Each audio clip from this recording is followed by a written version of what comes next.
Halo Miss Cynthia, saya Patricia Angelin dari 10 IPS.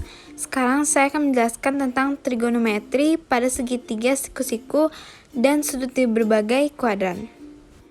Trigonometri adalah cabang ilmu matematika yang mempelajari tentang hubungan antara besar sudut dan panjang sisi pada segitiga. Dalam kehidupan sehari-hari, trigonometri dapat digunakan untuk menghitung keliling dan luas tanah, mengukur kemiringan jalan, dan mengukur jarak antara benda dan ketinggian suatu objek.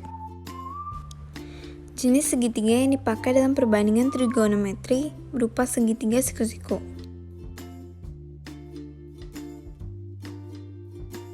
Diketahui terdapat sudut 0, sehingga sisi depan sudut dinamakan sisi depan, sisi di samping sudut dinamakan sisi samping, dan sisi yang miring dari segitiga tersebut dinamakan sisi miring.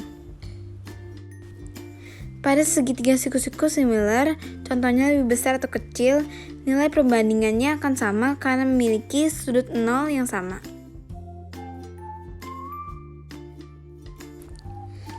Setelah mengetahui istilah sisi dari segitiga siku-siku, maka terdapat 3 perbandingan yaitu sin, cos, dan tan, di mana ketiganya memiliki fungsi dasar trigonometri dari suatu sudut yang terhubung dari sebuah segitiga.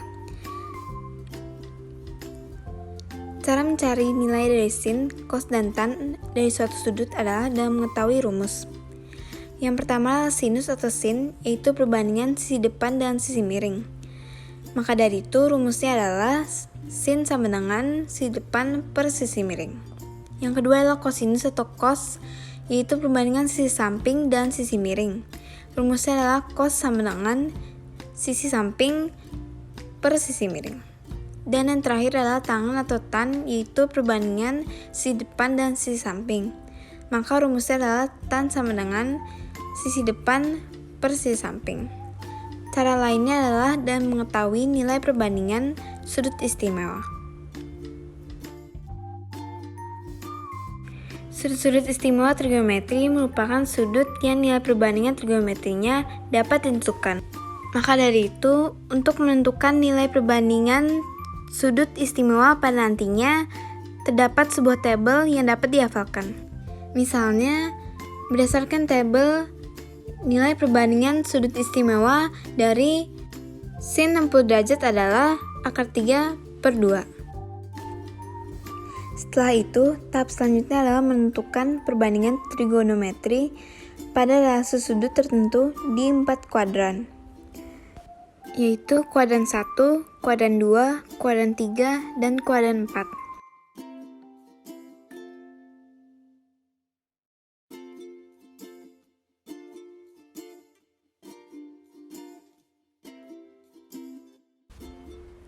Masing-masing kuadran memiliki besar batas sudut. Yang pertama kuadran 1 yaitu dari 0 derajat hingga 90 derajat. Kuadran 2 yaitu dari 90 derajat hingga 180 derajat. Yang ketiga yaitu kuadran 3 dari 180 derajat hingga 270 derajat. Dan yang terakhir yaitu kuadran 4 dari 270 derajat hingga 360 derajat. Nilai perbandingan trigonometri di setiap kuadran tidak semua positif.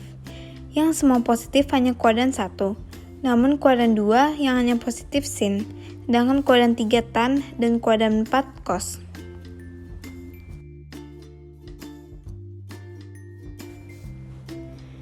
Melalui gambar keempat kuadran ini, dapat ditentukan 2 jenis rumus yaitu rumus tetap dan rumus berubah. Bedanya adalah rumus tetap menggunakan derajat yang berada di garis horizontal yaitu 180 derajat dan 360 atau 0 derajat. Sedangkan rumus berubah menggunakan sudut yang berada di vertikal yaitu 270 derajat dan juga 90 derajat.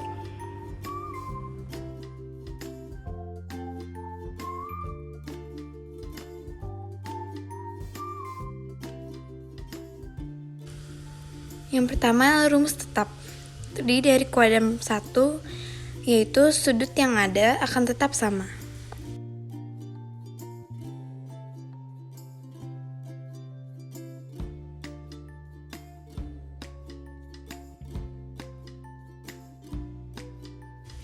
Selanjutnya kuadran 2, nilai sudut yang dihasilkan merupakan jumlah pengurangan dari 180 derajat untuk mendapatkan nilai sudut awal.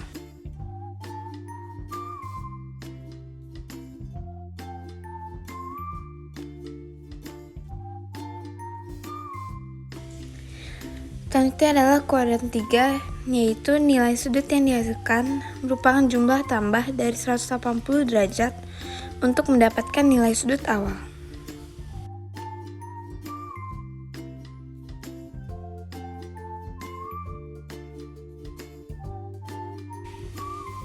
Yang terakhir adalah kuadran 4. Nilai sudut yang dihasilkan merupakan jumlah pengurangan dari 360 derajat untuk mendapatkan nilai sudut awal.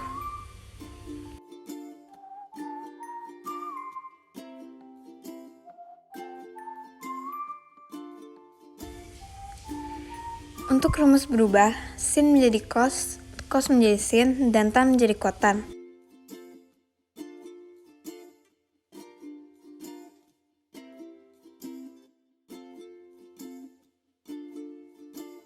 Maka dari itu, rumus yang didapatkan adalah yang pertama, kuadran 1. Nilai sudut yang dihasilkan merupakan jumlah pengurangan dari 90 derajat untuk mendapatkan nilai sudut awal.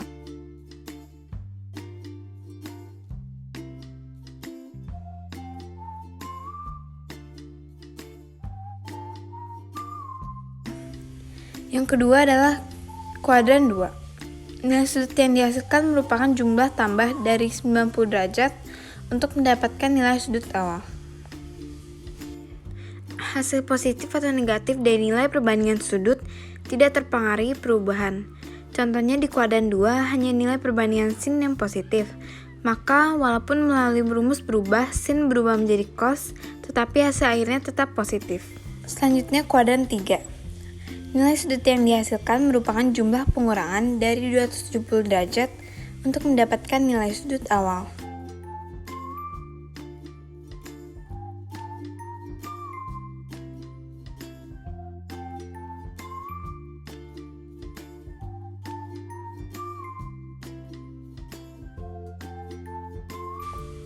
Dan yang terakhir adalah kuadran 4, yaitu nilai sudut yang dihasilkan merupakan jumlah tambah dari 270 derajat untuk mendapatkan nilai sudut awal.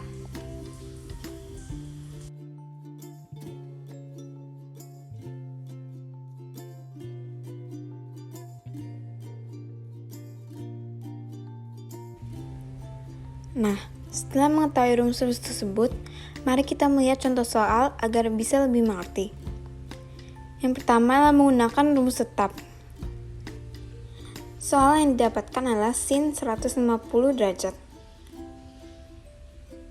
Karena berada di kuadran 2, maka rumus yang dipakai adalah sin dalam kurung 180 derajat dikurangi A, sama dengan sin A.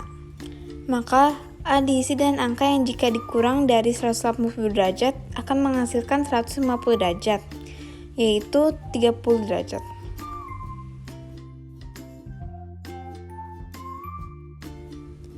Maka hasilnya adalah sin 30 derajat. Setelah itu, kita harus mengubahnya menjadi nilai perbandingan. Mengingat tabel nilai perbandingan sudut istimewa, maka sin 30 derajat adalah 1/2 atau setengah. Selanjutnya adalah penyelesaian soal dengan rumus berubah.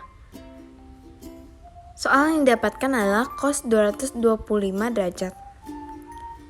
Maka dari itu, karena berada di kuadran 3, maka rumus yang dipakai adalah cos dalam kurung 270 derajat dikurangi A sama dengan minus sin A.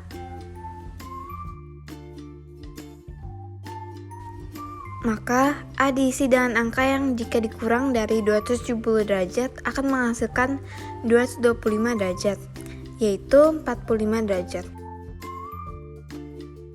Maka hasil akhirnya adalah minus sin 45 derajat. Diubah ke dalam nilai perbandingan trigonometri menjadi minus 1/2 akar 2. Terima kasih sudah mendengarkan penjelasan saya. Tuhan Yesus memberkati.